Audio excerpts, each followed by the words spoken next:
Hello friends, welcome to Awdhesh Academy. Friends, now we are going to start a new chapter, that is law and conscience as sources of ethical guidance. So this is a very important chapter and a topic as far as ethics, integrity and aptitude is concerned. In this chapter, we are going to learn about the role of law, which is external, and the role of conscience, which is internal, how both of them play to make us ethical, how they guide us on the ethical path. So, today we are going to take up the first lesson of this particular chapter, and the title is Importance of Law and Conscience. So, we will learn about what is the importance of law and the conscience in our ethical guidance. Let us first talk about the ethical conduct. We have already learned about the principles of ethics, and we know that the principle of ethics provide guidelines for decent human conduct. Now, ethics are not enforceable, and there are multiple ethics also. We have learned that there are different theories of ethics. There is no universal theory. But based on what is considered ethical, the things are divided into two parts. One we can say internal, other we can say external. The external portion is law and the internal portion is conscience. Now ethics, human values, for example like equality, justice and all that, human rights, obedience to law, all those things help people follow a good life. It is because of this we lead a good life. If we don't follow ethics, human values, human rights, or don't follow the law, we can't lead good life.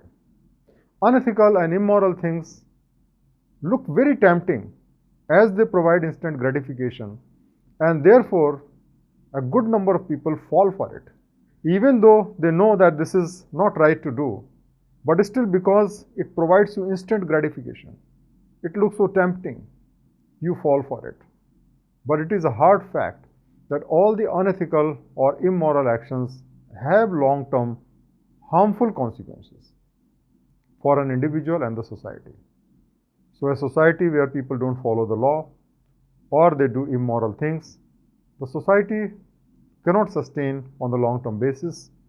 There will be conflicts, there will be chaos, and at the same time the individuals also who don't follow the ethical or moral path will also suffer in the future. The immediate gratification will lead to much more suffering. It's like eating fast food. You can enjoy, but it is going to add your weight, and subsequently you are going to be inflicted by so many diseases. And therefore, if you want to have a good life, you must eat healthy, and in the same way, if you want a good life, we should be ethical and moral. Now, there are two ways to make the people ethical.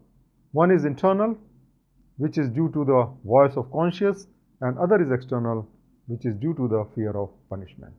So let us first talk about the importance of law. Now, law is basically an external system. It is created by the society, it is created by the country, by the parliaments and all that. And without law, no society can exist. A legal system is the most explicit, institutionalized and complex mode of regulating human conduct. Because in the law, we are provided do's and don'ts. So if we do anything which is prohibited, we are punished. And if we do something which is allowed, we are often rewarded. And law is very much useful when we are dealing with a large number of people. If you are dealing with the people in a country or a society, law is must. But when we are dealing with a small number of people, in the close relationship, they are better governed by the informal rules that are created by ourselves for our family. So you visit any number of family and you find that every family has its own rules and laws. It is not imposed by the government. We have the freedom. We can sometimes forgive. We can sometimes punish. We can decide the degree of punishment. We can even punish ourselves. All is with us. Because within our family, within our close group, we make our own laws. And both things are important. What is important? is that we should motivate the people to lead an ethical life. So in the family background, we have our own laws, but when you are going on the social background, you have to follow the law of the land. Now let's understand how the law and conscience makes a person ethical. Laws basically seek to punish the individuals who are seeking immoral pleasures, which neutralizes the benefits of illicit action. Let's take some example. If suppose a government officer commit corruption, he makes a lot of money, and therefore we have to neutralize the benefit which he is going to get. And if the corrupt officer is arrested and sent to jail and all his property is forfeited by the government, then he loses his reputation, he loses his honor, he loses his freedom, and therefore his loss is much more than the gain which he has earned before by making illegal money. In the same way, suppose somebody is having an extramarital affair, somebody is an adulterous person. If that is exposed to the society, then that person is boycotted by his family and the society. And therefore the pain here is more as compared to the pleasure he gets in this illicit relationship. He feels guilty because everybody condemned. He is discarded by everyone.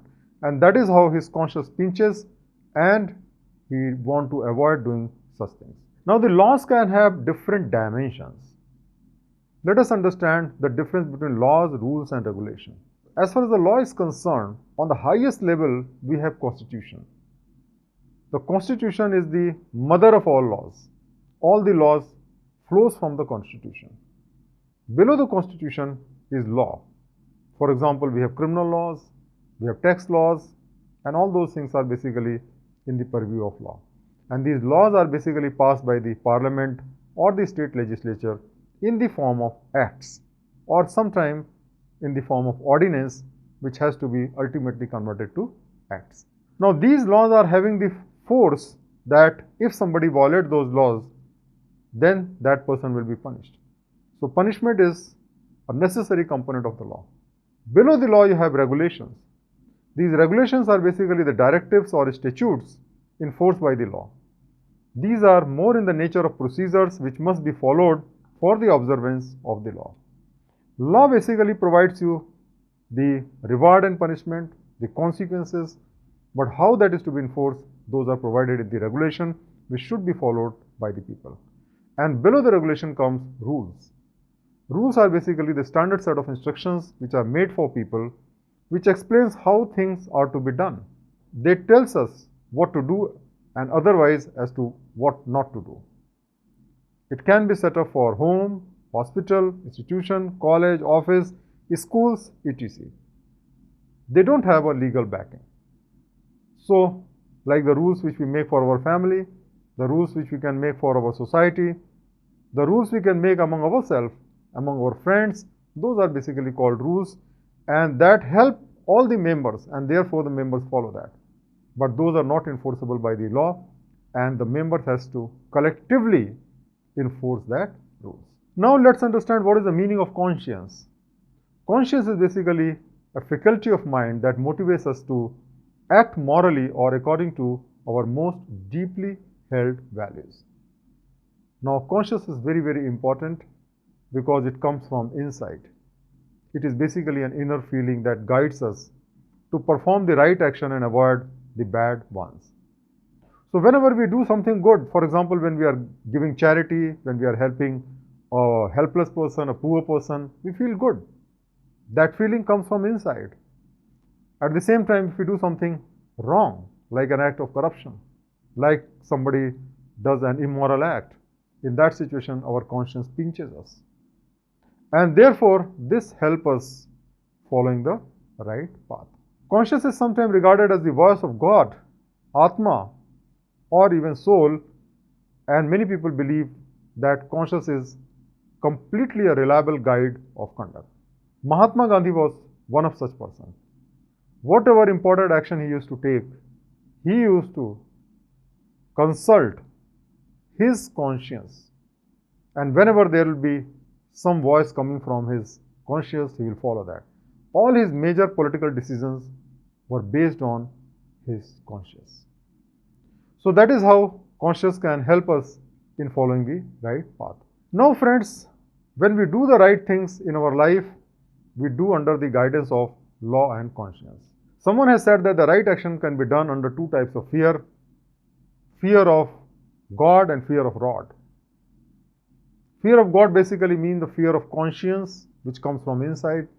Fear of rod means the fear of punishment by law, which comes from outside. And both are important in following the right path.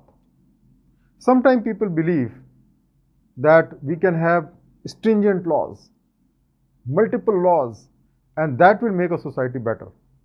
This is not correct. Because when there are too many laws, the enforcement becomes difficult and sometimes even ineffective. In India, for example, we don't even know how many laws are there. And there are so many law enforcement agencies, and the law is not enforced properly. If the laws are few and people follow that, the society can become much better. Most important thing is that we should not be doing the right thing because of the fear of law. We should rather do it because of the fear of conscience. That means if the society is ethical, if the society is full of good people, no law will be practically required. That's why the Chinese philosopher Lao Tzu has said, the more laws and order are made prominent, the more thieves and robbers there will be. So making more laws is not a solution, because the more laws, the more crimes, because the incentive will be more for breaking the law.